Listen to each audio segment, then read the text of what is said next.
بالنسبة لي هذه أحلى قصة فستان للحوامل. أعشق القصة اللي تيجي كذا من فوق، مرة تحلي شكل البطن، ركزوا عليها يا حوامل.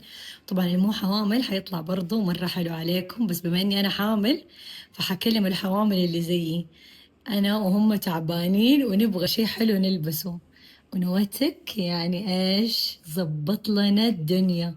شوفوا أمانة جمال الفستان، وشوفوا القصة قد إيش حلوة. شو أباكم بس تستوعبوا شكل الفستان، يجي كذا في حبال، شايفين؟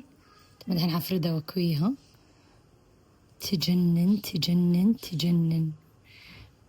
شايفين؟ يعني مو بس باترنز حلوة، باترنز وقصات فعليا، أسعار حلوة، فساتين حلوة وباترنز تجنن. أعشق هذه البراند.